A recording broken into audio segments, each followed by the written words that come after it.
All right now. Yeah. Uh, uh. Looks like it's time for Madam Web. Didn't think I would see that now. God, I am terrible at rapping. Let's try this again. Dakota Johnson. Look at the flaunting. That doesn't rhyme, but you know it makes sense because we all saw her heading for the fence in the press tour. It was a bore in her eyes. I saw it 2. You saw it 3. We saw it. She needed the clue of what the MCU is going to do, not be with her or actually be with Sony at all. Damn, I'm so offbeat. Let's try this one more time. Which movie? You should see Bob Marley, not Madam Web, because if you see the second one, you'll probably end up dead from boredom because the movie really sucked balls. But don't give it to Dakota Johnson, y'all. She tried her best. She tried to really care. Then again, did she really? Oh, I don't know about that there. But that's it. That's the rhyme. It's over. All right. I think it's good. That's good. I think we made our point. Cut the music, band. Cut the goddamn music. I hate that this band doesn't listen to me. Turn off the music. Yes. Shut it off. They're not listening anymore. Shut off the music. You keep going? If you do, I will slash your tires. That's what I thought. All right, I'm not actually gonna slash your tires. I'm Eduardo. I'm sorry. Okay, it's just you gotta listen to me when I say cut the music. If I say cut the music, you cut the music. You don't mess around and keep making a tune, making me look stupid out there. Yeah, you're making me look stupid. You know exactly how. I can't have this discussion with you right now. Oh, hi. Hello. Hi. Hello. Hi. Oh. Who lives at a theater over a Star Gratiot? Tony Wellman. He watches too much movies and too much TV. Tony Wellman. He talks about the shows and movies on YouTube. Tony Wellman. Although he also goes by Jermaine Higgins. Jermaine Higgins. What's up with the name? What does it mean? How long's this song gonna go? It's ending right now.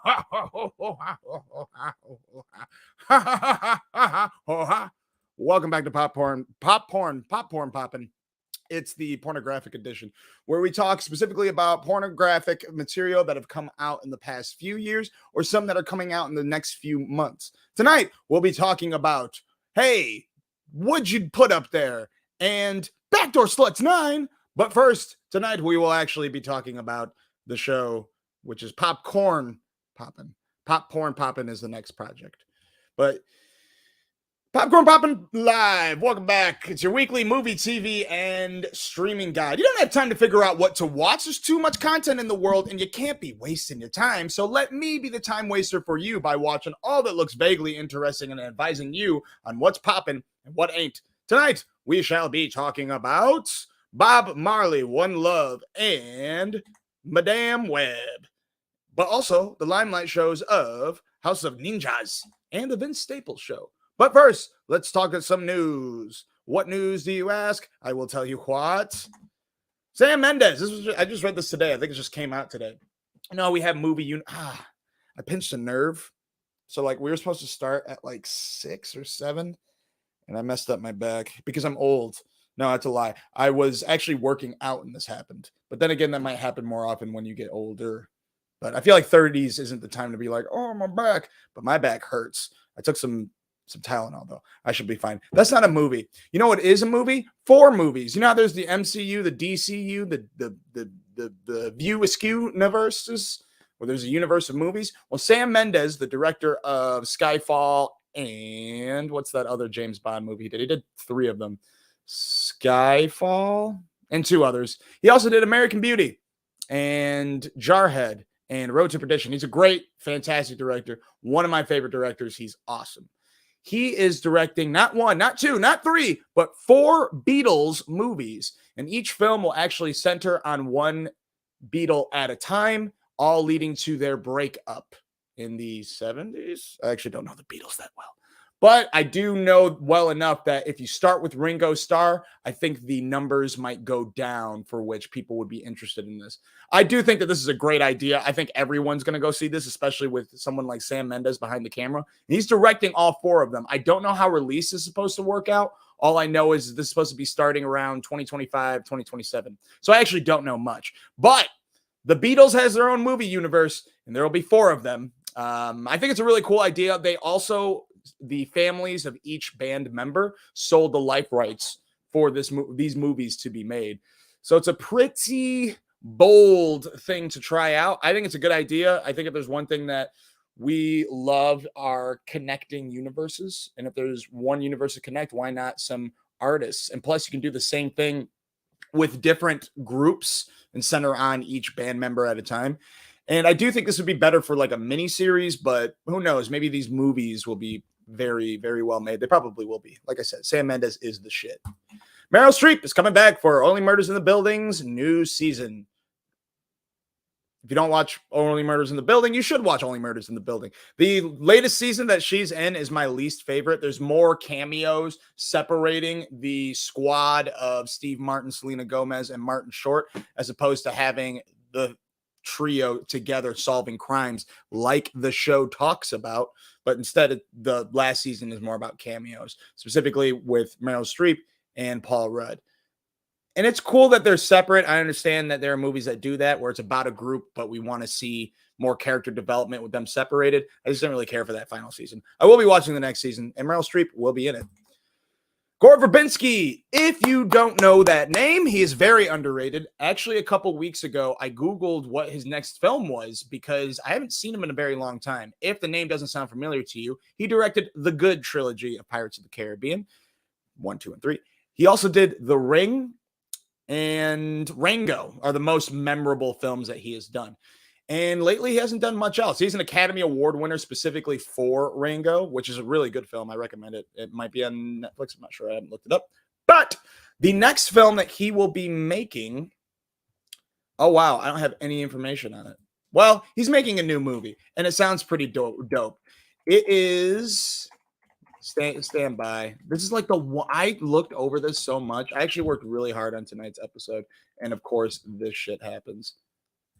The reason I brought this up is mostly because of the cast. Sam Rockwell, Haley Lou Richardson, Michael Pena, Zazie Beetz, and Juno Temple star in Good Luck, Have Fun, and Don't Die. What a great title. Excellent title. Let's see. It is about... Trust me, it's a good, fun-sounding movie. If I can find out. Here we go. It's a behind-the-action adventure which centers on a man from the future, played by Sam Rockwell, who arrives at a diner in Los Angeles where he must recruit the precise combination of disgruntled patrons, Richardson, Pena, Beetz, and Temple, to join him on a one-night, 6-block quest to save the world from the terminal threat of a rogue artificial intelligence. So this could sound like a apocalyptic film or is this really apocalyptic film? I think that's a really good cast of people, specifically Zazie, Juno, Sam, and Michael Richardson. I am very excited for this film. I think it'll be really, really good. Gore Verbinski is an excellent director. And one reason I really hold him in more high regard, also he did The Lone Ranger, underrated. It was fun. Fuck what the haters say. The Ring, if anyone asks anyone what your favorite scary movie is, people usually say Exorcist, stuff like that. What's the scariest movie to each person might be a little different. I think the scariest movie ever made is The Thing. Is that the movie that scared me the most? No, it was The Ring. The Ring scared the shit out of me. I mean, come on. This is coming from a cinematic addict who thinks that movies hold much more water than anything else that other people enjoy. But The Ring being about you watch a video, you die in 7 days. I thought when I'd watch that movie, I would die in 7 days. I was very, very superstitious back then. I'm not superstitious anymore. Anyways, the final season of Oh, this was me telling you the cast. So that's Sam Rockwell, Haley Lou Richardson, who doesn't sound familiar, Michael Pena, and Zazie Beetz, and Juno Temple. Now, the final season of Evil is upon us. If you haven't watched Evil before, I've watched an episode, and I really dig it. I wanted to keep watching it, but it was a little too similar to like Supernatural and stuff like that, which is not a bad thing. I have not watched Supernatural in its entirety. I know. It's just it's way too long. It's over 1,000 episodes. Maybe not literally, but basically over 1,000 episodes. It's too many episodes, I'll tell you that much. But the final season is going to be airing this year. They are tying it up too. So this would be a good time to start the series. I haven't watched it again, but it's got a great cast, and I'm going to check it out. And it is Black History Month. Now, unfortunately, I did not get a chance to watch Welcome Home Franklin, the new Peanuts special that stars on a black child instead of, the normal white children that we see all the time, or the little white dog. But there is a yellow bird, so there is some representation of some sort. But now we have Black Peanut, so there's a reason to watch the Peanuts again. I was never that big of a fan. I liked I actually hated, I lied. I love Snoopy, but I hate the thing with kick the ball, Charlie. I promise. I'm not going to move the ball. And Charlie tries to kick it every single time. Kick her in the throat. I don't condone violence. But, stop moving the ball, lady. Anyways, Welcome Home Franklin did come out, and I think that's something that's a little progressive. You can check it out on Apple TV+. Also, you can check out Genius. The story this new season is the story of Martin Luther King Jr. and Malcolm X. It talks about them separately and together, and the first episode or two actually delves more into their younger lives, which is something that I don't think has really been reached into before besides the film of Malcolm X starring Denzel Washington. But they didn't go as far as childhood, as far as I remember. And this goes into childhood. So I think the show is very educational. Hopefully it's all very, very true because National Geographic actually produced the show.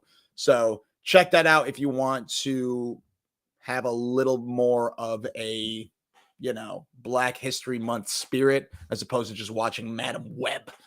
Even though I doubt any of you guys watched Madam Web.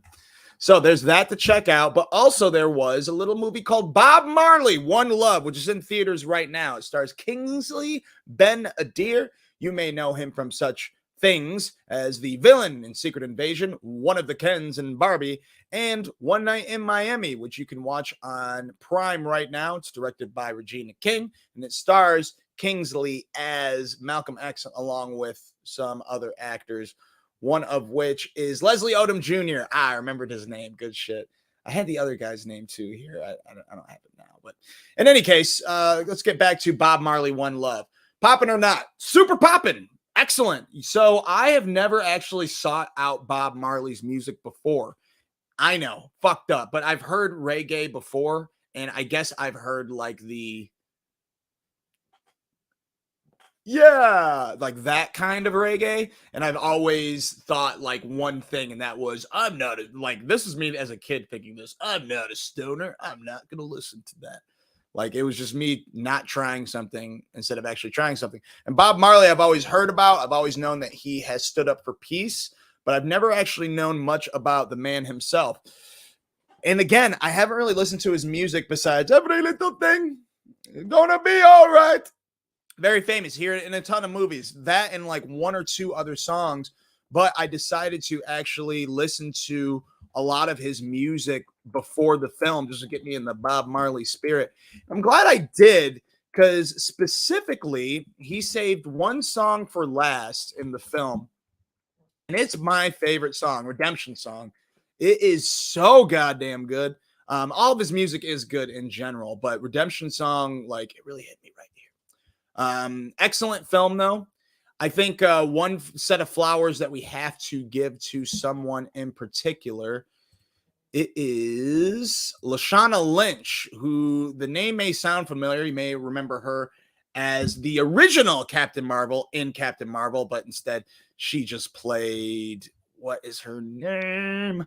Maria Rambeau. And we know that she's going to be coming back in a future X-Men movie, ? Who knows?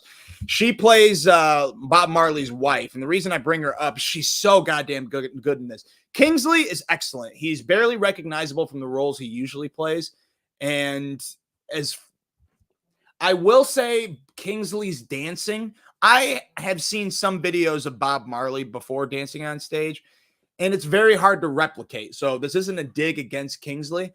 I think he did fairly good at the dancing, but Bob Marley like really let himself go, and Kingsley is just a little stiff. That's like my only note, but I don't really know Bob Marley that well, so it's hard for me to give notes on how to portray Bob Marley or any character that I am not aware of.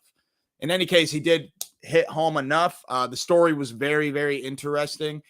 Everything about him. The only thing that was a problem to me, but ended up being just fine, was it starts off like pretty heavy. And instead of heavy, let's say he is in the midst of his career, his uprise, basically. He hasn't been able to do his most famous album yet, Exodus, but it's before Exodus when he's playing in Jamaica and something violent happens. I don't want to spoil history for you. In any case, the act of the violent thing that incurred is like the thing that happens 5 minutes into the movie, something that you would suspect to happen halfway through the movie or towards the end of the movie. So when it gets about midway, it kind of feels like the movie's about to wrap up, but there's a lot more story left. I liked that they opened it up more interesting and in the middle of someone's career. I'm not the biggest fan of origin stories.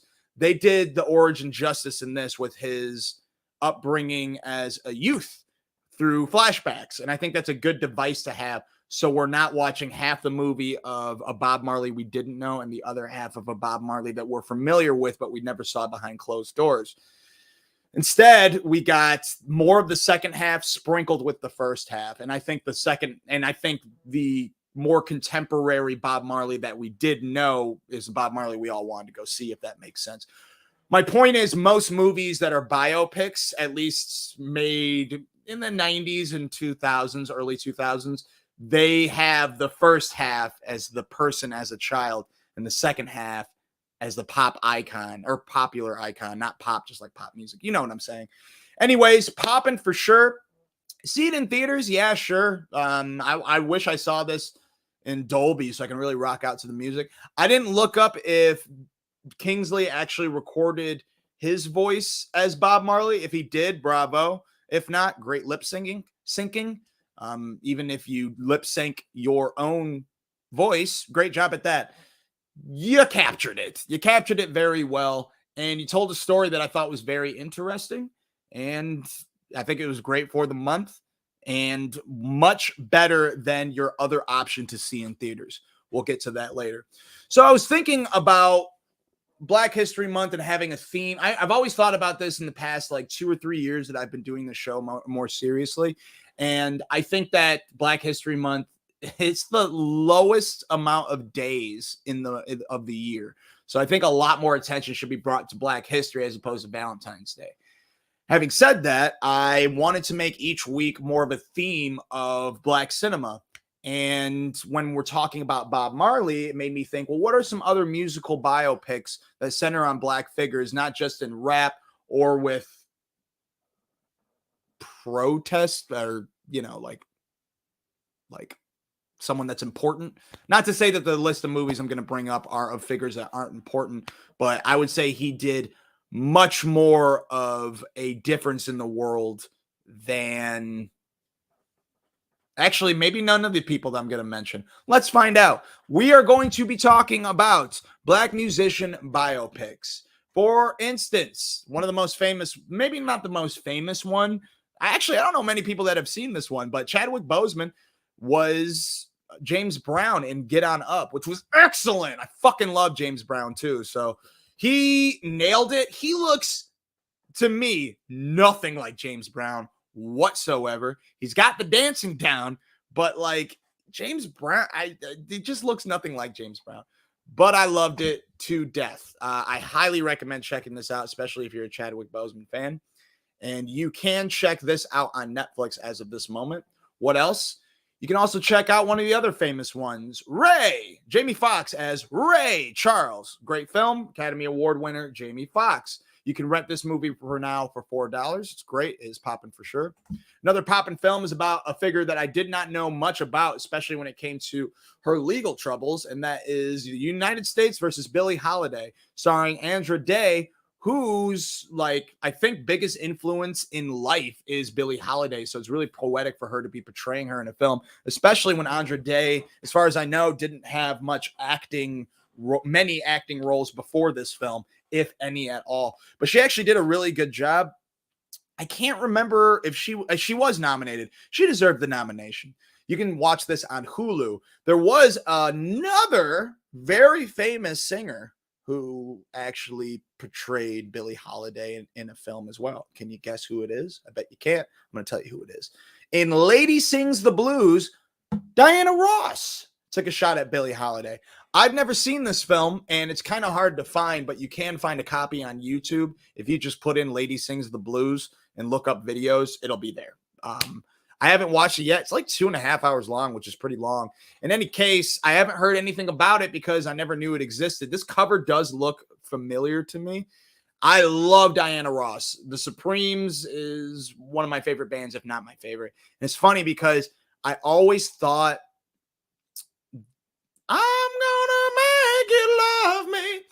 I always thought that she was the lower voice in that song. And that was more of my doorway into the Supremes. And I always knew that Diana Ross is the face of the Supremes, so much so that they ended up calling themselves Diana Ross and the Supremes. And this lower voice, I always thought was this powerful voice, I always thought was Diana Ross. But when you hear, my love strong, you see, I know you never get tired of me. When I heard that voice, I was like, that's one of the most beautiful voices I've ever heard in my life. Who is this girl? This girl deserves all the praise. Turns out it's Diana Ross. I'm an idiot. I don't know music, but I do know movies. I didn't know about this one, but this one does star Diana Ross herself as Billie Holiday in Lady Sings the Blues, which you can check out on YouTube. Another very famous one is Straight Outta Compton. This is one that I've seen with my mom twice. We saw it in theaters once, and then during COVID, I forgot what movie we went to go see at the drive-thru, but we were on our way out, and she goes, so we could just go see any other movie now, huh? I'm like, yeah, and it was late too. She goes, let's go watch more of Straight Outta Compton. I'm like, okay. So we watched like more than half of Straight Outta Compton illegally. It was a fun time. In any case, this is about NWA. It was produced by Dr. Dre and Ice Cube, which the only thing I don't usually like about biopics are how involved the actual figures are into their own biopics. Because you know they're going to try to shed themselves in the best of lights. So it makes you question all the things in the movie, which you should always question anything in a movie that's based on a true story, because they are going to take liberties for entertainment purposes, but it kind of fucks with your mind of what actually happened and what didn't.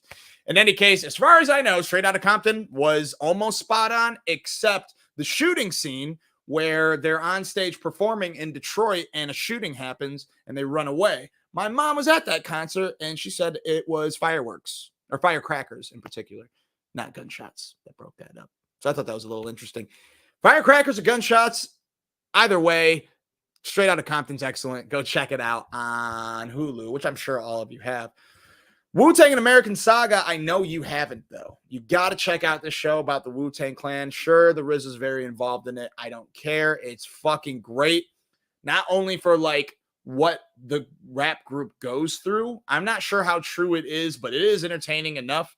And actually has really great writing, excellent acting, very creative, dreamlike scenes where a lot of things come from imagination and it kind of makes it into a fantasy type of world, but it's more just like fantastical scenes that happen in the mind of certain members more often than not in the RZA's mind.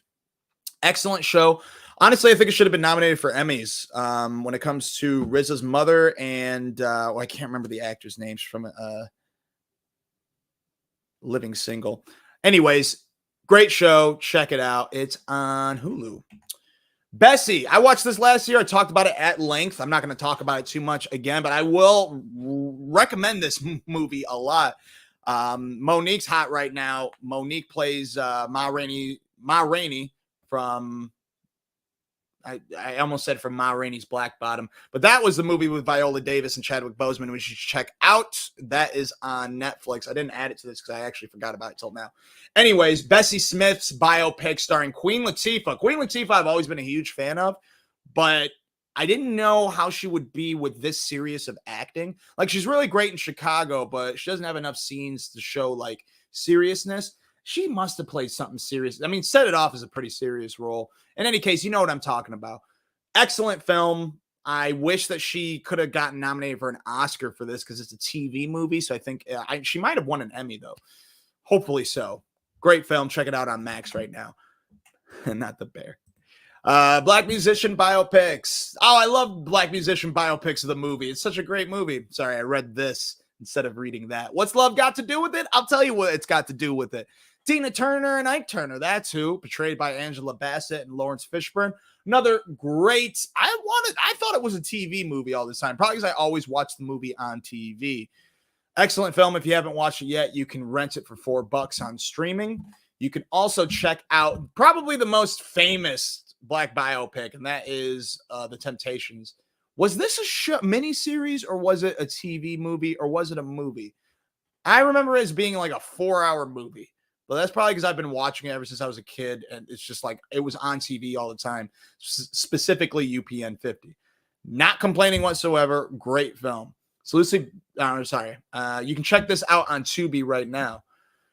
You may recognize one of them, Leon. He was also in a very famous, not real musical biopic, but it is loosely based on the lives of several artists, specifically the Dells, but also loosely based on the Temptations, Four Tops, Wilson Pickett, James Brown, Frankie Lyman, and Sam Cooke, and others. But it's the 5 Heartbeats. You can check this one out somewhere. I don't have it down. Let me find out for you right now. I miss having UPN 50, don't you? The closest one that we have now is Bounce. I have Bounce XL on my Samsung, which is super dope, but, you know, I want the regular Bounce. I want the UPN 50. That's the one I miss. You can check out the 5 Heartbeats on Max. If you're Black, you've seen the 5 Heartbeats and Temptations. If you're Black and you haven't, you should watch it. If you're white and you haven't, which you probably haven't, you should. It's really good. Again, you can check that out on Max. Leon was also in another biopic, probably several others, I'm not sure, but he played Little Richard. I never knew that.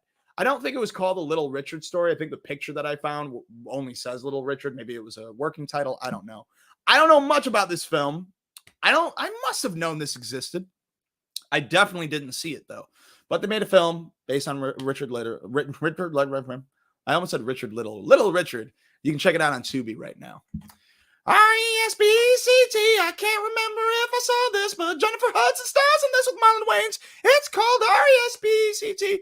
Sock it to me, sock it to me, sock it to me on Peacock. If you want to watch it. I heard it's okay. I thought I saw it last year or the year before whenever it came out, but I don't remember it very well. So I feel like I had it on in the background because I really don't remember it that well. Not to say that it was that bad, but maybe it just wasn't that memorable. It's got to be good, though. I like Jennifer Hudson. So, and I love Aretha Franklin. R-E-S-P-E-C-T is on Peacock right now. Now we're going into the films I haven't seen. One or two I may have, but one that I haven't that's at the top of my list of what I really want to watch. Coming across this film, I think I've seen trailers for this. I'm a huge Halle Berry fan. She's excellent, extremely underrated. Like, I understand that everyone loves Halle Berry, but I don't think they truly love Halle Berry the way I love Halle Berry. Introducing Dorothy Dandridge or Dandridge? Dandridge is probably Dandridge. She is the first African-American film star to be nominated for the Academy Award for Best Actress, which was for her performance in the film called Carmen Jones, another film I haven't seen. So I'd like to watch that first before checking this out. I don't know much about Dorothy Dandridge. I should, like how to pronounce her name without hesitation. I think that this was a HBO film, and I can't find streaming right now.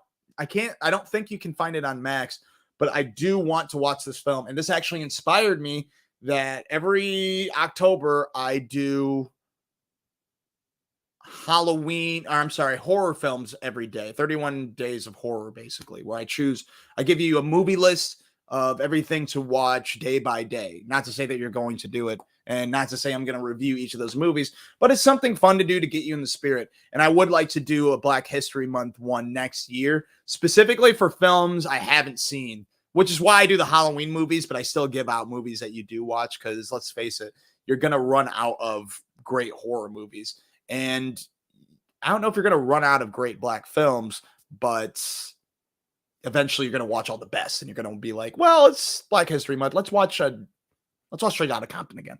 Anyways, introducing Dorothy Dandridge. I've always heard great things about. I'm pretty sure she was nominated for an Emmy. I'm not positive, but this is a great one to check out. I might check this out before the end of the month instead of waiting until next year. I might check this out like tonight.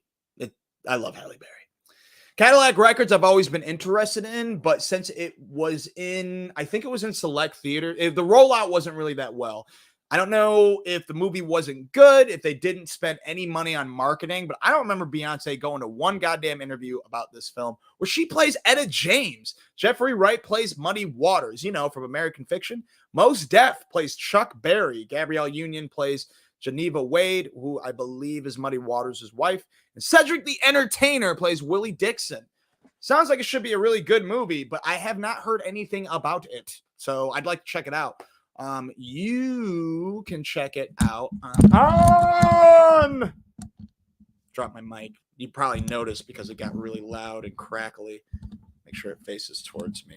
Technical difficulties. Jesus. If only I could show you, couldn't I? I'm not going to. There. I think that's good. All right. What were we talking about? Cadillac Records. Cadillac Records, you can check out on Pluto right now. I will. This one I'll save for next year. There's just too much to watch this year. Also, I'm very busy. Anyways, Josephine Baker story starring Lynn Whitfield. I did not know about this film. I must have known about it. I don't know about the ratings or anything, but we should know a little bit more about Josephine Baker. We will all know her more because there are 3 more projects. I think only one is ultimately going to get made. The first one that was announced in, I think, 2019 was going to be executive produced by Paula Patton. Remember her? Where the fuck did she go? I miss Paula Patton. She should be in the Mission Impossibles again. In any case, she was supposed to be executive producing and starring in, I think, a film about Josephine Baker. And the next thing I heard was Ruth Negga was supposed to be starring in a miniseries about Josephine Baker as Josephine Baker. But now, and I think this is the most likely thing that is 100% going to happen, especially because A24 is attached to the series. Janelle Monáe will be playing Josephine Baker. So we have 3 films based on Josephine Baker that will be coming out soon. But if you do want to see the OG film that was already based on Josephine Baker, check out the Josephine Baker story on... I don't think I could. All the ones that I'm looking up means that when I tried earlier, I had too hard of a time finding streaming. I can't find streaming for this. I can't. So you should be able to rent it. But usually movies that are this difficult to find streaming, they're probably difficult to find, period. Maybe you should go to a movie store. Remember those? Notorious. No, Notorious. I did see this one. Great film. Way better than I thought it was going to be. I had a pretty high expectation, but not like surpassing high. I thought they were going to fuck it up. Instead, they fucked up something else, which we'll get to in a second. Demetrius, almost jumped the gun there. Jamal Woolard plays Biggie. Anthony Mackie plays Tupac. Looks nothing like Tupac. Maybe the head shape, but he's too dark-skinned to be playing, right? I think he's too dark-skinned to be playing Tupac. Let me see. Tupac and Anthony Mackie. I never thought they looked alike. The teeth, definitely not.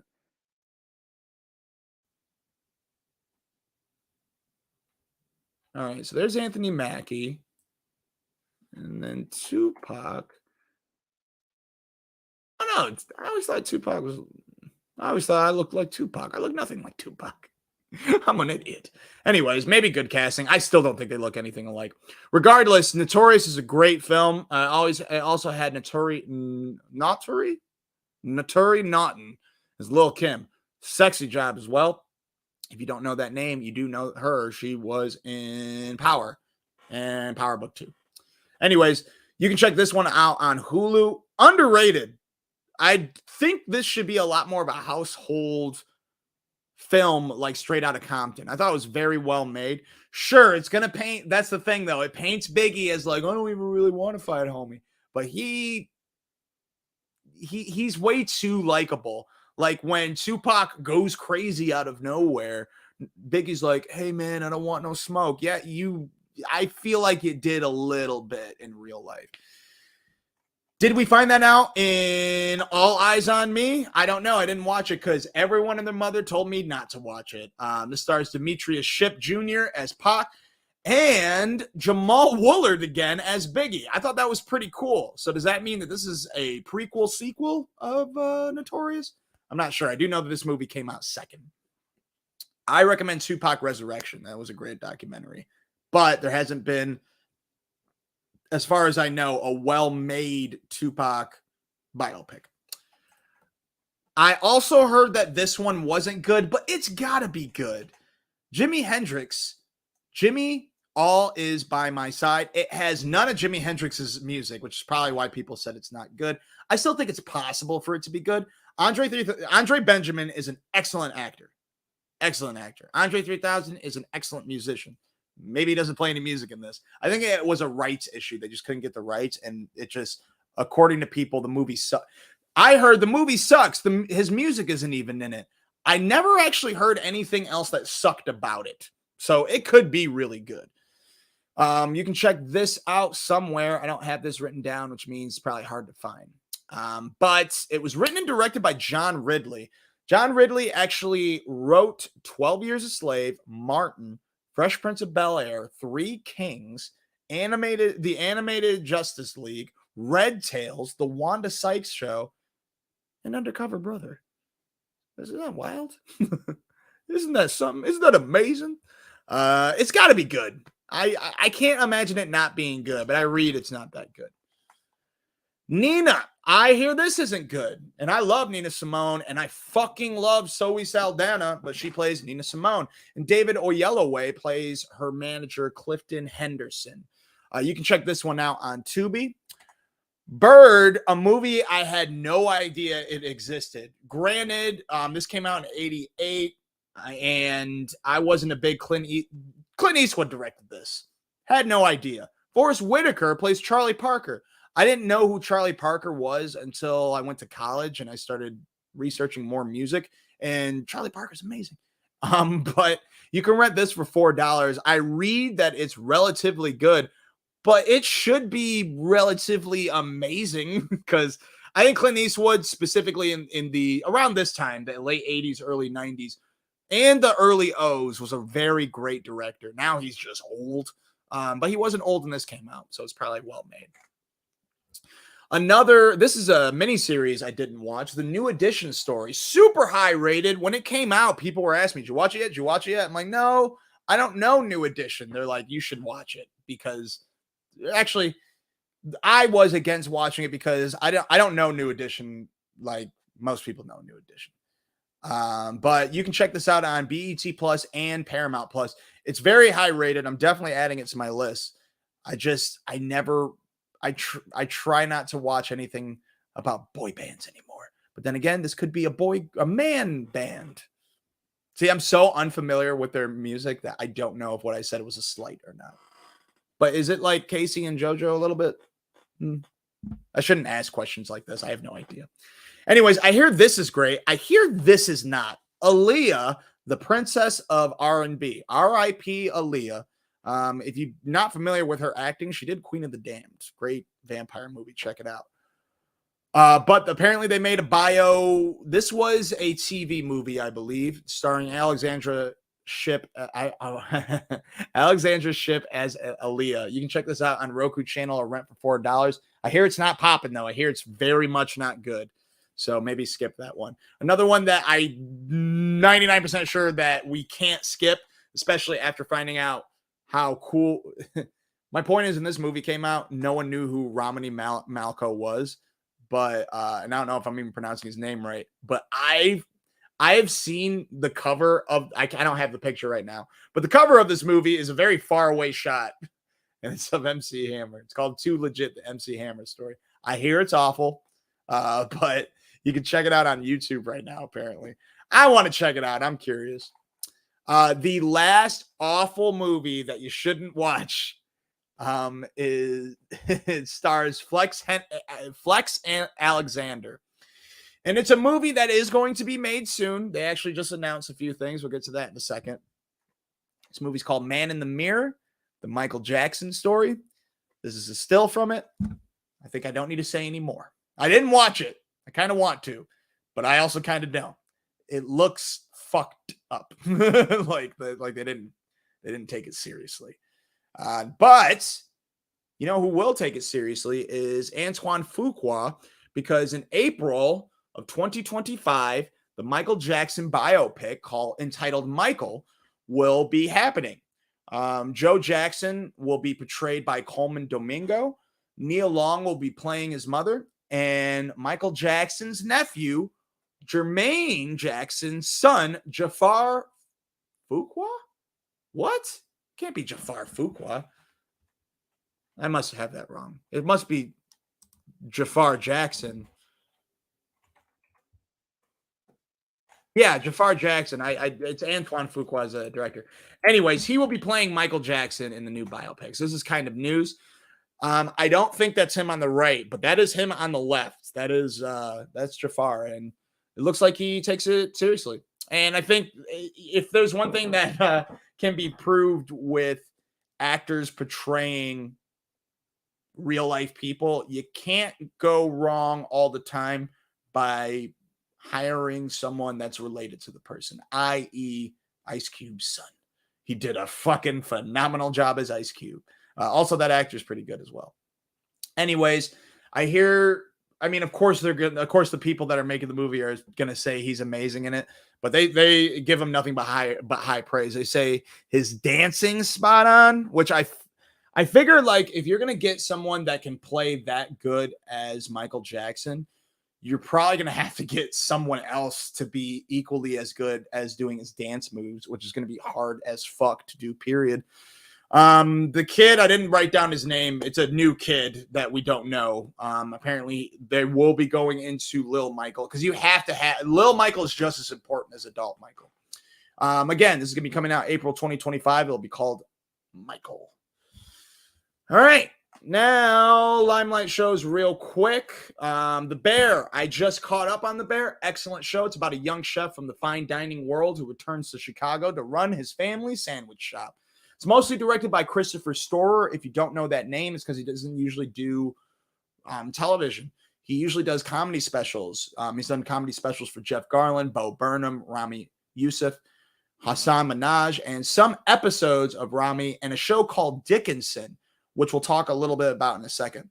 Anyways, he is Poppin or not. The Bear is Poppin. Excellent made show. I knew when I first started it that it was very well made. I wish I would have kept going when it was first on. Everyone told me to. It's so fucking well made. It's not one of my favorite shows, but I think it's one of the best shows ever made. It's probably because I don't like the world of fine dining as much as everyone else. I fucking hated working in Chili's, and that's why I really disliked the first season. Dislike's the wrong word. I didn't fuck with the first season because it gave me nightmares, gave me memories that I wake up in a cold sweat for. Jeremy Allen White, super dope. He's always been a great actor. And Ebon, whatever, who's going to play the Thing, is really cool. The first season was great. I like the second season more. A lot of people talked a lot of shit about the second season. Maybe not a lot of shit. Let me backtrack. They said, well, I don't know about the second season, or it wasn't as good as the first. The first is gritty, and it's not polished. And not polished in the sense of like a shaky camera, chaos all the time, nothing moving forward except just surviving, which is the restaurant world. And then it ends with them having an opportunity to have a little more of an upscale restaurant, which is what season 2 is about. And I don't want to give away too much, but season 2 is great because you know that there's a finish line, and the entire season is about them getting across that finish line, and they have to step it up. Everyone has to sacrifice so much of their lives to accomplish this goal of becoming a better restaurant. 1 was about survival. 2 is about rebirth. And if the rebirth doesn't work, then they're going to sink and drown. And it's so well made. And it's a lot more polished. Like, you can tell Hulu was like, we got to give you all the money in the world because people love this fucking show. And they do. And you can tell that the writing got a lot better. Almost. It got a little cheesier with some comedy parts. Like, if there was black mold, then when I do this, it would spill everywhere. Oh, like, okay, we get it.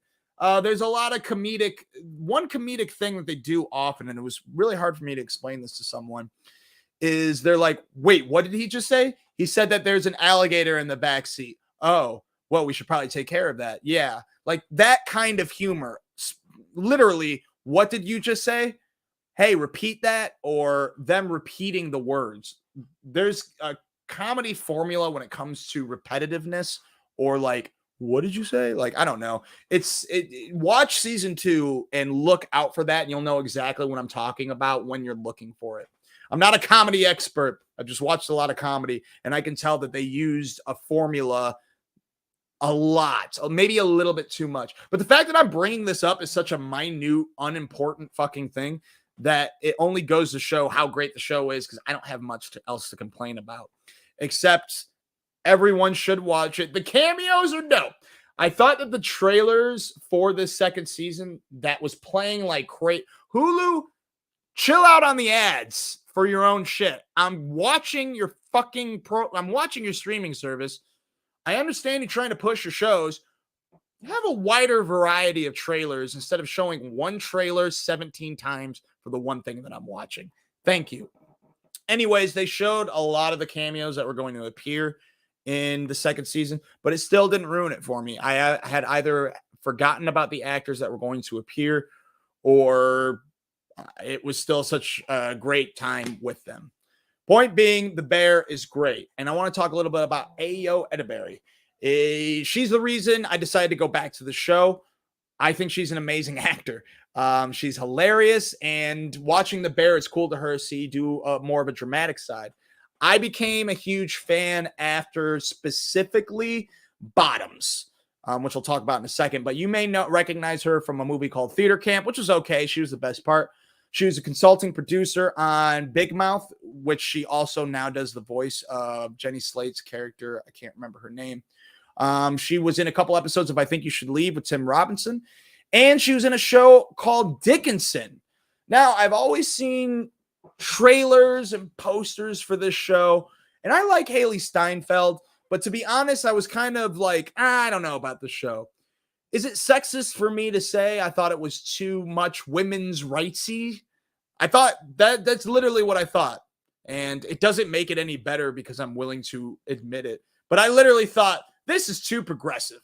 I like things about history and important women, specifically ones that are entertaining.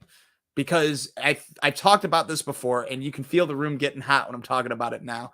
But when the Me Too movement happened, a lot of stuff came out that was progressive for women, which is great and should be happening because there needs to be more an awareness of what's going on. Trust me, film, television, and online talk, along with real life talk, has made me a lot more aware that it fucking sucks to be a woman.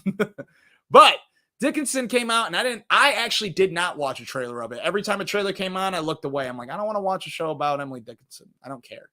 I don't know anything about her, though. So maybe this would be good. When I found out Ayo is one of the writers of the show, and that Christopher Storer, the guy who directed a bunch of show runs, creates, writes, directs The Bear, worked on this show, I got a little more interested. Dickinson is set in the 19th century. It explores the constraints of society, gender, and family from the perspective of rebellious young poet Emily Dickinson. You can watch this on Apple TV Plus now. I don't know if it got canceled or it ended. In any case, I want to check it out. When I Googled to find a picture to show you guys, I found a picture of her and Wiz Khalifa. Apparently, Wiz Khalifa plays Death in it. I'm assuming only for one episode. I don't know. But then I saw another review that said, Dickinson is one of the strangest shows out there. I'm like, really? All right. I thought, see, when I look at this, it's not even about women's rights. I see a show about Victorian age, and I don't like that. That's something that's very off-putting to me. But I want to check the show out. I think I'm going to check it out, mostly because of Ayo's involvement. Again, she was a staff writer on it, but she is in 1 or 2 episodes as well. So there's something to look forward to. The thing you should really look forward to is checking out Bottoms on Prime right now. It dropped last Friday. It's about 2 unpopular queer high school students who start a fight club to have sex before graduation. It was co-written by co-star Rachel Senoit or Senoa. I can't pronounce her name. The white chick in the picture. It's hilarious. One of the most underrated. It's a comedy that everyone should be talking about. It should be recognized. It should be as recognizable as Booksmart, which is not recognizable at all. 2 of you know the movie I'm talking about. But this is like a super bad. It's really fucking good. It's fucking hilarious. Marshawn Lynch is in it. He's hilarious too. But all in all, the point, this is Poppin. Check it out on Prime. All in all, the point is check out The Bear if you haven't yet. If you're like me and you're not into it too much, you should be into it right now. It's on Hulu. House of Ninjas. We're not going to go over this too much because I only watched the first episode. I will say it's pretty badass, and I hope that the world of ninjas is still true today. Years after retiring from their formidable ninja lives, a dysfunctional ninja family must return to shadowy missions to counteract a string of looming threats. This is on Netflix right now. It's 8 episodes long. I would have watched the whole thing if 17 other things didn't come out this week. I dig it. I only watched the first episode and I dig it a lot. It's got comedy, really good action. I'm a little skeptical about how much violence is used. There's only 1 or 2 scenes of violence in the first episode where it was so small that I was like, where's the violence in this? This is about ninjas. I need to see some blood. Because I'm noticing we're not using that much blood in things lately. I'm a horror freak. Not to say everything that is blood is horror, but you get the idea. I don't like gratuitous violence, but if you're making an action movie or something about assassins, you got to give me some violence. House of Ninjas is on Netflix right now. Vince Staples show. I forgot to look up Vince Staples' music. I don't know any of it. And one running joke of the series that I really enjoy is, that's Vince Staples. Who? Like every single time his name is mentioned, someone goes, who? I knew of the name, and I'm sure I have 1 or 2 songs on my playlist on my Apple Music. I just don't know what they are. I do know that he made 5 episodes of the show. Kind of famous and sort of rich rapper, actor, Vince Staples. He's not an actor. He's a bad actor. He's not good in this. No shade to be thrown at you, Vince. And what do you care what I have to say? You're obviously very successful. You have your own Netflix show, and you probably have a very good career as a rapper. I have never heard of. I almost said I never heard of Vince Staples. I've heard of Vince Staples. You're a bad. You're a bad actor. It's not nice to say, and I'm sure I don't have to keep repeating it, and I don't have to keep. What's the word? I don't have to keep going into detail about how bad your acting was.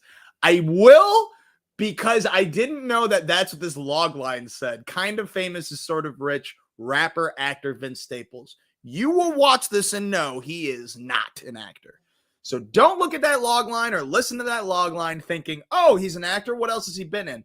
If he's been in anything else, don't watch it. It's probably not good. Is this show good? It's decent. I think it's well made. It's very hard for me to disconnect to Atlanta. All I'm seeing is shit that's like Atlanta.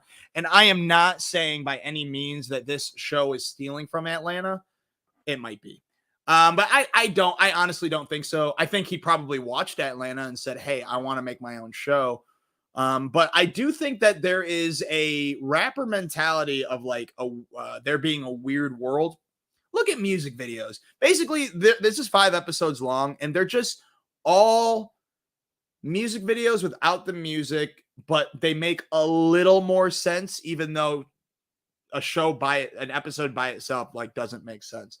The final episode had a lot of elements to it that did not make any sense at all to me. But in any case, you get the idea. It is very much like it reminds me of Atlanta a lot. Vince Staples plays a fictional version of himself that navigates the challenges of everyday life in his hometown of The Beach. It's popping overall. I will say that. I think that I don't know if everyone should watch it. I do know if you like Vince Staples, you should probably watch it. I think it's an excellent background show. Cinematography is A1. The writing is like, it's just weird just to be weird. And that was one of my criticisms of Atlanta. I get that you wanted to make Black Twin Peaks, but have it made, don't do a scene weird just to be weird. Eventually you lean into that and you kind of like it. Like I love Atlanta. It's a great show. It's just that gave me a hard time to like. This is similar. Weird shit happens in this show without like explanation, but a lot of the weird shit does make you laugh. I do dig it. It's a great, now I'm going to great show. I guess I just hated his acting so much, and I really didn't like that. I wasn't the biggest fan of the last episode. Now, my biggest compliment I will say to the show is how they do each episode. Each episode has a theme or a setting that doesn't really leave. The first one is jail. The second one is a family reunion. I can't remember. One of them is an amusement park. One of them is just a chase. You get the idea. They're each set in their own little world, their own little weird world. And I dig that. And I do dig that the first episode and the last episode end the exact same way. That was cool. I think I want the show to have a second season because there's a lot of potential for this to be one of the best shows ever. It's got the creative shit in it and it's got the humor and it's got the strange tones and it's definitely got the cinematography. I just think that Vince doesn't need to act better because it's not like he's doing any like really dramatic scenes in it. It's mostly him reacting to the world around him. And he is funny in it. Like how grumpy he is in the amusement park episode. It makes me laugh a lot. Thinking back on it, the show's a little better than how I started this. I guess I just hated seeing rapper actor. He's not an actor, but he's an actor now. He's definitely a TV writer. He wrote every episode or co-wrote every episode. And I dig his mind. I will say, I asked someone at work who's definitely more familiar with music in general than I am. And he said, oh shit. Well, we'll be in the middle of it. Hello, Instagram, if you're just joining us. Anyways, Vince Staples show, great. Music, I'm not sure. I don't remember. But if you want to give me some, says the bear still. God, I am terrible at this. I don't know why. I've done this for so long. How come I'm so bad at it? I should probably stop doing it. I'm probably going to stop doing this. I watch too much anyway. All right. That's it. We're canceled. Shut it down. No, I'm not going to shut it down yet. Might as well finish off the episode. Check it out. Overall, Poppin. I do recommend it. I just had some qualms, but I think that those can be better fixed in season 2. The new look, or not, True Detective Night Country. 2 detectives in Alaska during a forever amount of days before night, or being night. So there's like 28 days of night. Solve a mystery of 8 missing men connecting to an old case of a missing girl with a missing tongue. You can check the whole season out on Max. We're not going to go over each season. I'm going to remind you that the first 3 seasons were written by Nick Pizzolatto. Excellent writer. Each season's great, even 2, except for that final episode. In my opinion, season 3 is the best, but in most people's opinion, season 1's the best. You don't need to watch any of the show. You don't need to watch the first season, then the second season, then the third. They eventually reference each other a little bit, this one a lot, but you don't need to watch the first season. My point is, if you are interested in Night Country and you don't want to watch the other seasons, you don't have to. I recommend it because it's way better. I don't care what anyone says. It's way better. And I will say, before I tell you whether or not this is popping, that this was the most watched season in True Detective history. No season has had more viewers. I think it's because not many people know that it's not the same writer. And I think it's because people missed True Detective, so they decided to hold on. And I think because Jodie Foster's in it, it gives people a reason to keep watching, even if the show may or may not be good. I did not like the show. I kind of hated it. I was very angry with it. You could love it. Apparently, the viewers like it enough to have kept watching. I'm happy that it had a subtitle. If this was just called Night Country, I would say, yeah, the show was okay. But when comparing it to the rest of the series, it didn't work. It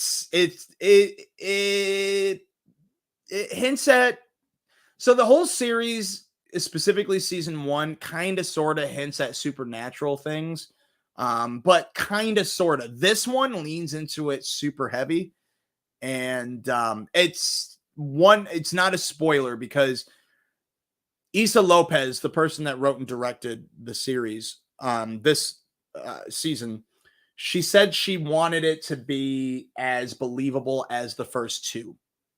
And how I mean by that is where it could be supernatural, but it's probably more realistic, but it could be supernatural.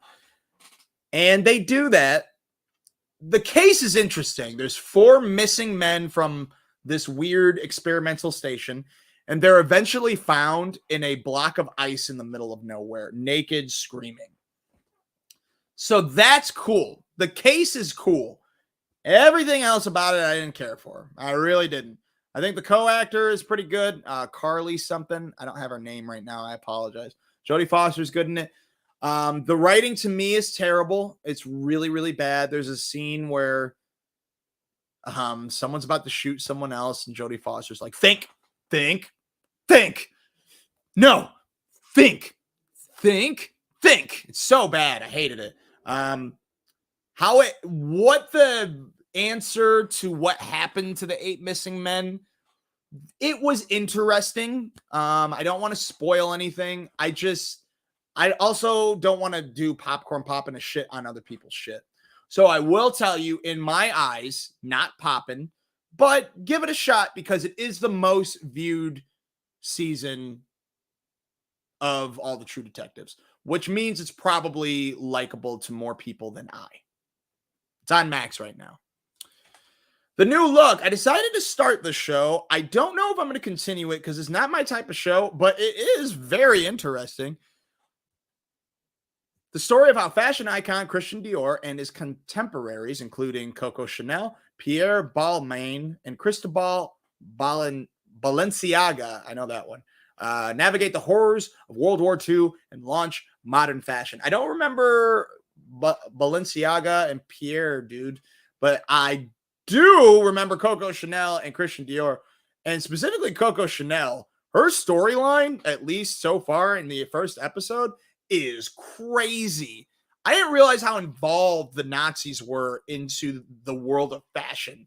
I don't know how on point this is with the actual story of Christian Dior and Coco Chanel, but I'm fascinated. I want to keep watching because I find it very interesting. But the way the show is, though, I'm like, I don't know if I like this. I don't know if I like what I'm watching. But if this is how the story unfolded, it's super fascinating. It stars Ben Mendelsohn, Juliette Binoche, and artist dark herself, Macy Williams. You can check this out on Apple TV Plus Wednesdays.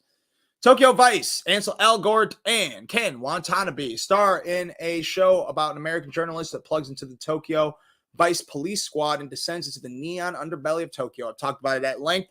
This season's still great. I like the first season more, but I still highly recommend you to try the show out on Max. New episodes on Thursdays. This is not the new look. What is wrong with you? You have to remember the things. Curb Your Enthusiasm. Max Sunday. Still great. I am glad that this is the final season because goddamn, Larry, you look old. You look old. There's nothing wrong with aging, but you look old. You're still funny. The show's still funny, but you look old. By the way, if you like podcasts, Jeff Garland and Susie are doing a Curb Your Enthusiasm podcast where each episode is an episode of the show, and they get special guest stars. I haven't tried it yet, but I think that's a great idea for podcasts. I know that podcasts aren't as easy as they look this isn't supposed to be a podcast because I don't consider myself a podcaster, even though I've been in podcasts. I don't know if I'm any good. In any case, that's a good idea. You can check out new episodes on Max Sundays. All right, honorable mentions of things I did not watch that you might be interested in, or that I am interested in, but I haven't had a chance to see. Resident Alien. This is a show I definitely want to watch. The new season has just started. It's about a crash-landed alien that takes on the identity of a small-town Colorado doctor and slowly begins to wrestle with the moral dilemma of his secret mission on Earth. You can check out new episodes of this on Sci-Fi and USA on Wednesdays. The first 2 seasons are on Peacock.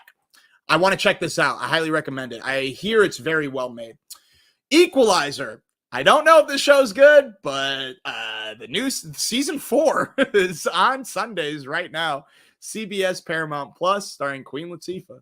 Life and Beth. Don't want to watch this show, but I can't full on say I like Amy Schumer, but I watched, I think, all of Inside Amy Schumer except for the latest season that was on Paramount Plus. Controversy of the jokes she steals aside, I really, really, really like. Oh, thanks, Robin. Yeah, they just started it too, so I only think they're 3 episodes in.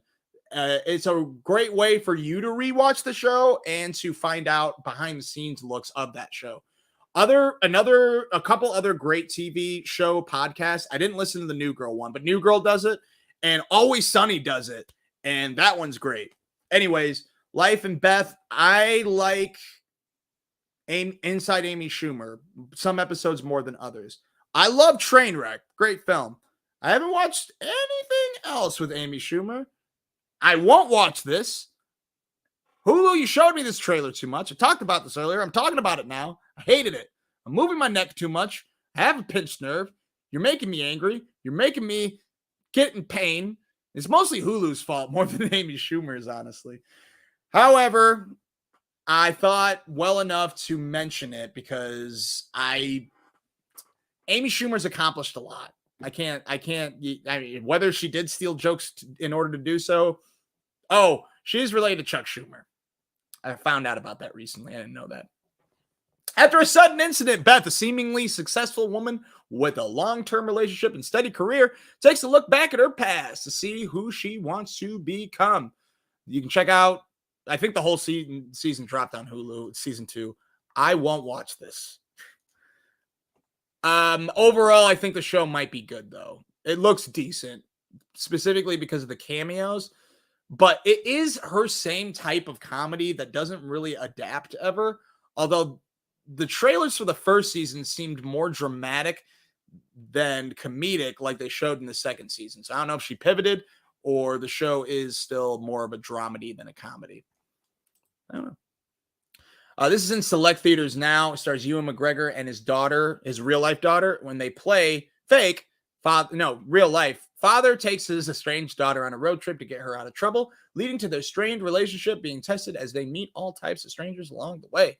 I checked out the trailer. This looks like a movie that we've all seen 1,000 times, but I do find it interesting that Ewan McGregor's bringing on his daughter in real life to portray his daughter in movie life and see how the dynamic's going to be. No, not that yet. Players. All right, guys, I tried watching this. It's very, very rom-com-y, but I couldn't get through it. It's not that it's bad, but it's not for me. It's called Players. New York sports writer Mac, played by Gina Rodriguez, devises successful hookup techniques with friend Adam, played by Damon Wayans Jr., and their crew. But when she unexpectedly falls head over heels for one of her targets, they all must learn what it takes to go from simply scoring to playing for keeps. It's not terrible. I tried to have it on in the background. I mean, if I'm saying that, it means I didn't like it that much. I just couldn't get into it. I'm going to try again, though. I really, really like Gina Rodriguez. I don't watch Not Dead yet. I will soon. And she's excellent in Annihilation. I think she should have been nominated for Annihilation. But it's just too rom-com-y, I think. It's not made for me, but, she's awesome. It's Damon Wayans Jr., he's always awesome. It's funny he keeps showing up in these rom-com shits, but whatever. It's probably good. Let me know if I should try it again. Next. Oh, I do want to watch this. This Is Me Now. I didn't have time. This is Jennifer Lopez's weird movie where she stars in a highly visual and musical reimagining of her publicly scrutinized love life. This is on Prime right now. It's a movie, but it's like a musical movie. So it's basically one long music video. I haven't heard anything about it. It looks interesting to me. I really like Jennifer Lopez. I don't listen to her music religiously, but I do like her acting. Shotgun Wedding, super underrated. Check that out on Prime. And I'll check This Is Me Now on Prime as well. I didn't know this was coming out on Netflix. I already watched the movie. I already reviewed it, so I won't go into too much detail. But Thanksgiving is about an axe-wielding maniac who terrorizes the residents of Plymouth, Massachusetts, after a Black Friday riot ends in tragedy, picking off victims one by one. The seemingly random revenge killings soon become part of a larger, sinister plan. I know he wants to make more of these. I don't know if he made enough money in the theaters, but it's #1 on streaming right now. And it's so fun, guys. If you like slasher movies, you gotta check this out. It is so funny. It becomes an Eli Roth horror movie. It's so good. I can't recommend it enough. Oh my God, it's so good. I gotta watch it again. I'm gonna watch it again this weekend. You don't need to only watch it on Thanksgiving, folks. He always wanted to make a horror movie about Thanksgiving. So when Quentin Tarantino and Robert Rodriguez decided to do the film Death Proof, which is Planet Terror and Death Proof, highly, what did I just say? Planet Terror and Death Proof for Death. What? Grindhouse. I'm sorry. I fucked up. Grindhouse is 2 movies with fake trailers. One movie, Planet Terror, is directed by Robert Rodriguez. The other movie is Death Proof, directed by Quentin Tarantino. Before each movie are fake trailers. One is of Machete, which became 2 movies, hopefully 3, Machete in Space. Or Machete Kills in Space, sorry. Anyways, Thanksgiving was a fake trailer. And they definitely took out a lot more. Check out the fake trailer online, then watch the movie, and you'll be like, oh, you really reneged on a few of these. Because some of them are like perverted, like sexually violent, and they definitely did not do some of those things. In any case. Yeah, Robin, I'm curious about Jennifer Lopez movie for sure. I think it's going to be good. Good, like it was interesting. I love Jennifer Lopez, but I think like if you are making your own like interpretation of my life, it's gonna be probably like public masturbation in a way. Like, look at how amazing I am and how hard my life is. Not to say it, I don't want to shit on celebrities because I think a lot of everyday people think being a celebrity is way easier than making it out to be. I think being in the public eye 24/7 is probably very, very difficult. So for that's not the reason I'm going to watch it. I am going to watch it because it just looks interesting. And thank you, Kelly. I'm trying to do some better topics each week. If you can think of any more topics, let me know. But I think we are going to go from streaming live every week to produced episodes weekly because I'm never on time. And I think my viewership's getting less and less. I'm not positive. But it's because I need to do more and I need to talk less because we're at 1:13 and I haven't even talked about Madam Web yet. Check out Thanksgiving on Netflix. I can't recommend it enough. The Marvels is on Disney Plus. It's been on Disney Plus for 2 weeks, and I'm going to keep telling you to watch this movie because everybody's my neck. Everybody's shitting on this movie, and you haven't even watched it. Go watch it. It's better than you think. Ow, my neck. Check out the movie. It's fun. It's one of the most fun Marvel movies. Yeah, I said it. It's definitely in the multiverse, but even in the if Infinity Saga was still a thing. It's super fun. Check it out. Check it out. Check it out. Disney Plus. Check it out. Check it out. Color Purple musical. I already reviewed this, but just letting you know that this is on Max right now. Yeah. Now we can talk about what everyone wants to know. what everyone's dying to know. What everyone is like, I bet this movie's going to be good. False. No one thought that. Everyone knew this movie sucked. Am I going to tell you any different? Well, let's talk about what the movie's about, shall we? Cassandra Webb is a New York City paramedic who starts to show signs of clairvoyance. Forced to confront revelations about her past, she must protect 3 young women from a mysterious adversary who wants them dead. So that's what the log line is. In the trailer, you see what looks like Spider-Man. God. It looks like Spider-Man is trying to murder these 3 young girls, and Dakota Johnson can see the future and is trying to thwart said murders. You see Sydney Sweeney hanging from a ceiling in a spidery outfit. And then you see the movie. It's bad. It's not popping. It's burnt. It's burnt. I don't know if I still do that rating, but I'm going to do it now. It's not a good movie. You are right not to go see it. I almost said it's fun. I'm glad I saw this with Mike Deere. It's good to see with a friend. It is. There are scenes that aren't intentionally funny that made me laugh out loud. There's one scene where she talks to a cat, which I know a lot of you, probably female cat lovers, are saying, what's wrong with talking to cat? I mean, even if I had a cat, I'm definitely going to talk to that cat. But she breaks into a building, and it's not like talking to a cat like, what should I do, cat? Should I go to the mall or should I stay in and watch a movie? Who goes to malls anymore? Instead, it's her like uncovering the truth out loud. It's exposition through a cat.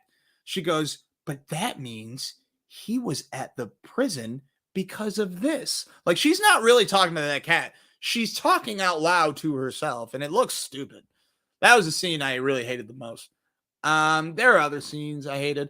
The the big climax happens at a fireworks factory. You heard me right. I'm not talking about a cartoon show. I am talking about a movie based on a comic book. Ow, my neck. But it's a fucking fireworks factory. So sure enough, like, I don't remember how I was barely paying attention at this point, but a fire like spills on a box, and like one by one, these boxes explode, and the place is like on fire, shooting fireworks. It's so goddamn stupid. Yeah, the Sydney Sweeney thing, Sydney Sweeney was just fine in it.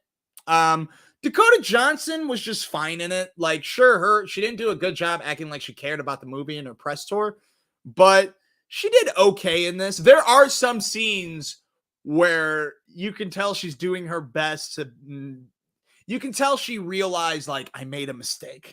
What am I doing here? But I'm not going to give her too much shit about it. I do believe that someone said, hey, Dakota, do you want to join the Marvel family? She's like, I'm going to be in the MCU. You're going to be in a Marvel movie. I'm going to be in an MCU. You're going to be in a Marvel movie. In case you don't watch superhero movies, the MCU owns all the characters except for the Spider-Verse. The Spider-Verse, including Spider-Man, is owned by Sony. The Sony Spider-Verse has Morbius, Venom, Venom 2, this, and the upcoming, what is it called? The Hunter. Kraven the Hunter. Kraven the Animal Hunter? Kraven. The Kraven movie. There's a Kraven movie coming. There's another one coming out. Anyways, Morbius sucks.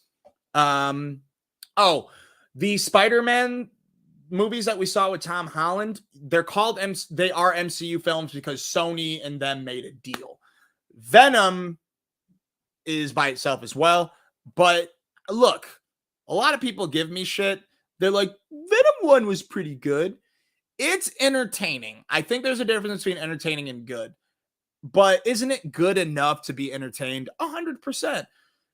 But when you watch that movie twice, you realize this isn't that good of a movie. But it is very entertaining to where you can call it good. 2 is not good, but very entertaining. I love Tom Hardy, and I thoroughly enjoy those movies. I just know what I'm watching is not good. I hear Morbius is terrible. I've almost started it before, but it's kind of like I don't know what example I can use. No one's ever done this before, but let's just say you're so excited to eat like this sandwich, and you're like, "Oh, I can't! I know it's gonna taste so good. Oh, I'm so like you're so excited you don't want to do it."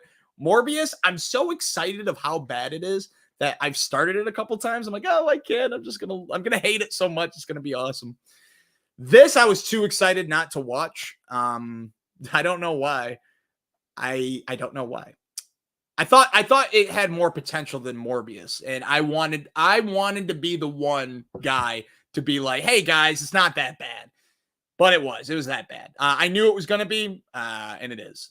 It's not popping. I don't think there'll be a second one in its future. It's the lowest Marvel product, probably even in comparison to MCU, the lowest Marvel product. It's definitely the lowest Spider-Verse movie.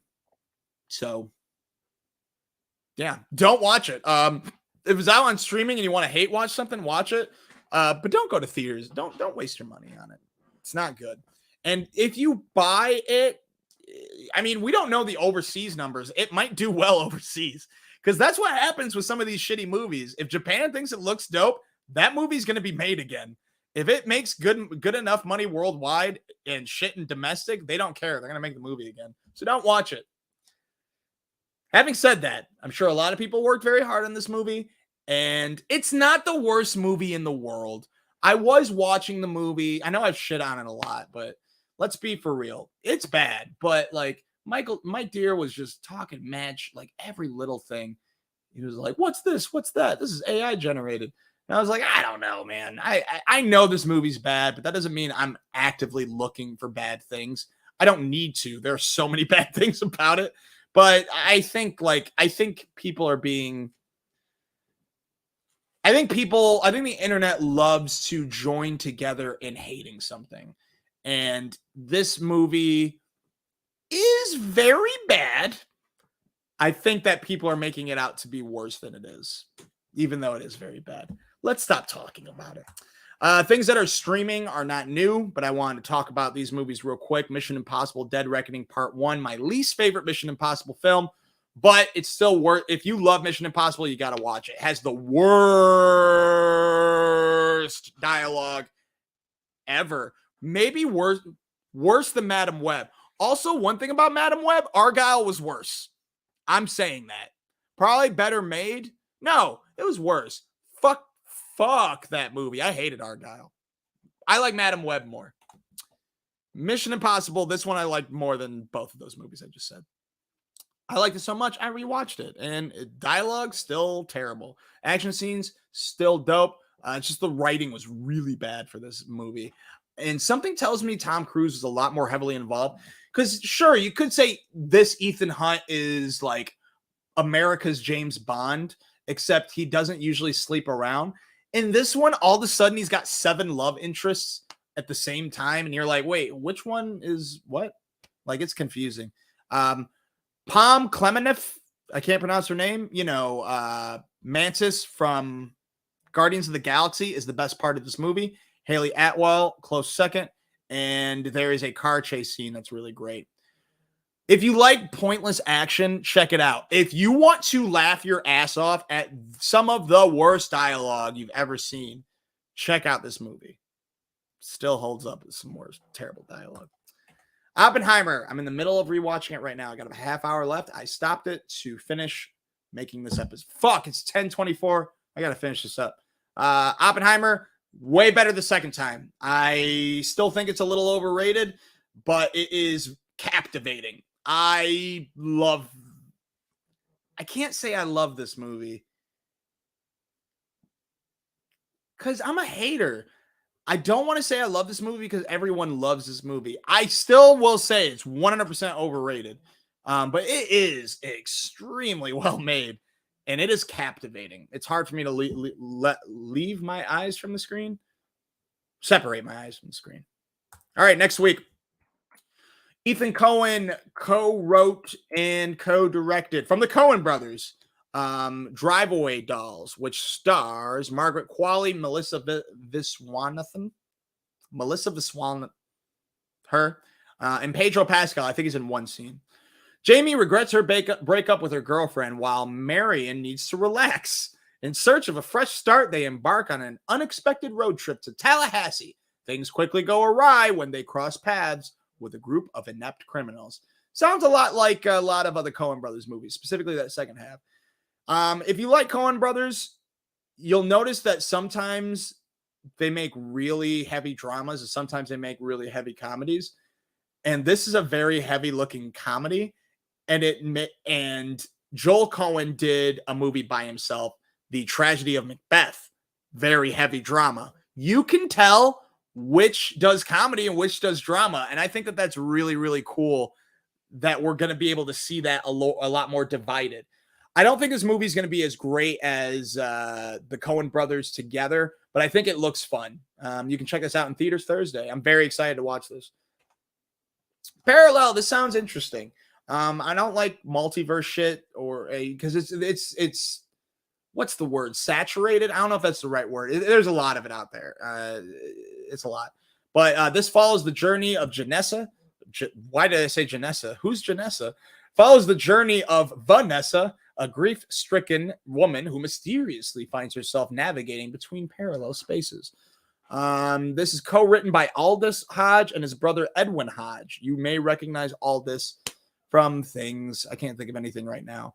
But this is in select theaters Thursday. Will it pop? I think so. But I don't think many people are going to watch it because I don't think it's in a lot of theaters.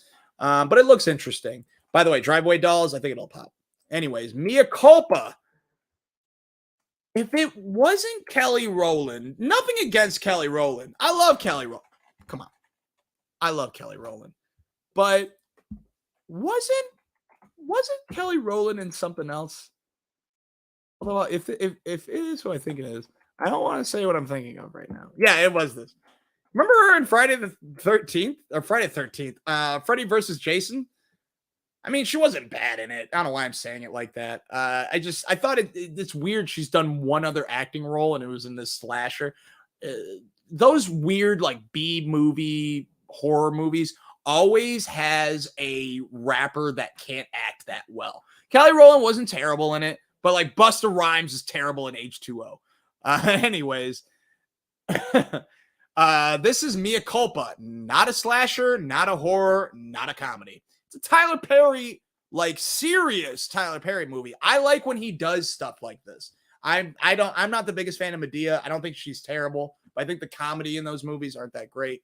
But I love Diary of a Mad Black Woman, even though Medea's in it. There's a couple other movies that aren't comedies that are just heavier and like more personal instead of just goofy, even though it's good to be goofy sometimes. Tyler Perry overall is a fucking king in directing because he has range. And that's why I want to see this. Mea Culpa follows an ambitious criminal defense attorney that, in her aspiration to be named partner, takes on the case of an artist accused of murdering his girlfriend. This looks like a sexy time, good thriller, sexy sex. But I doubt there's any actual sex in it. But, you know, it's like the obsession thriller, like we can't do that. And what do you mean the case is over? Like that's, you know, you've seen that trailer 1,000 times.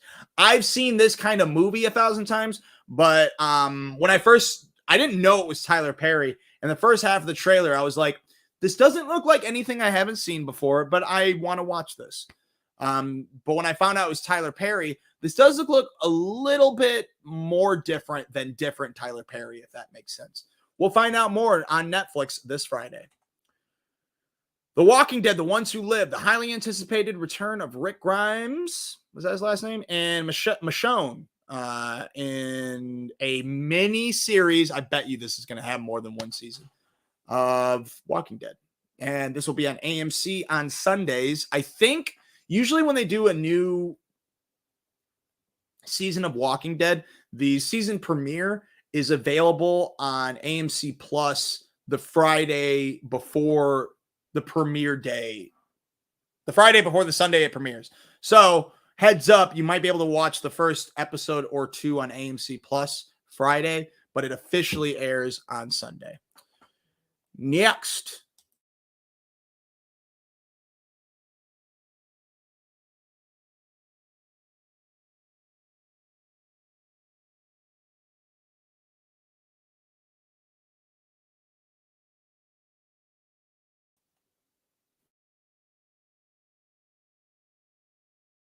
I'm seeing that. Hello, hello, hello.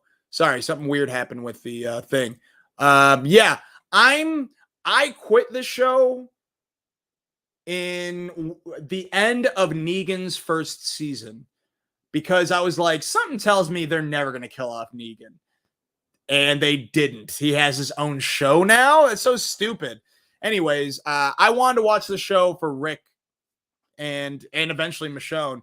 And I knew that even though the world is big, and I think the comic books are still going, I have no idea. But the show's so big that Rick left. And I was like, yeah, I'm glad I got out. But when I found out they're going to bring back Rick to finish his story, hopefully finish, I want to see how it plays out. So I will be returning, even though I'm going to be a little lost on what's going on. Hope if I find a YouTube video that like goes like, hey, everything you missed since all of you quit, we'll check it out together because I'm sure a lot of you are like me. Also coming out is Constellation, which stars I can't remember her name. It's the original girl with the dragon tattoo. Noomi Rapace. I almost called her Rooney Mara, but it's Noomi Rapace from the original girl with the dragon tattoo. When a fatal accident occurs on board of the International Space Station, a lone astronaut makes the heroic journey back to Earth, only to discover key pieces of her life, including her young daughter, have changed. This starts tomorrow. We can watch new episodes of Constellation on Apple TV Plus on Wednesdays. Poppin' or not, the trailer's interesting. Apple TV has a lot of weird space shows coming out. They're really into space. I mean, space is the final frontier. Nerd joke. It is the most mysterious part of living, that and death. So I like the idea of shows like this. I haven't watched, I don't think, any of their space shows. This one, I think I will watch. More for Noomi, and also the mystery sounds interesting. I just fucking think it's going to be a Lost type show. And a lot of these space shows are Lost-esque, where something weird is going on, and you can tell they're not going to answer questions until, like, the final episode. So I'm going to try this show, but if I get that inkling feeling that they're not going to answer any questions until the final episode, I'm going to stop watching altogether. We'll find out Wednesday.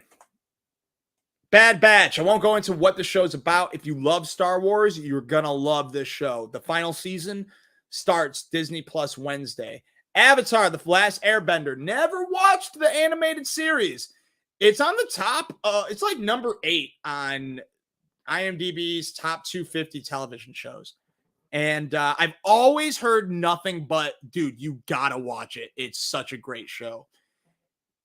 I'm trying to have it on in the background because I'm in the middle of season 2 right now. Each season's 40 episodes.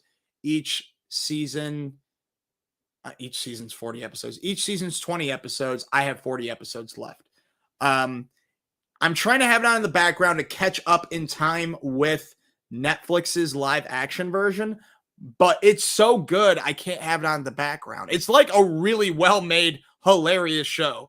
I love it, and it was Nickelodeon. If you don't know what the show's about, in a world divided into 4 nations, water, earth, fire, and air, a young boy known as the Avatar, the last airbender, but he's not the last airbender. No, he is the last airbender, I'm sorry. Must master the 4 elemental powers to save a world at war and fight a ruthless enemy bent on stopping him. I have high hopes.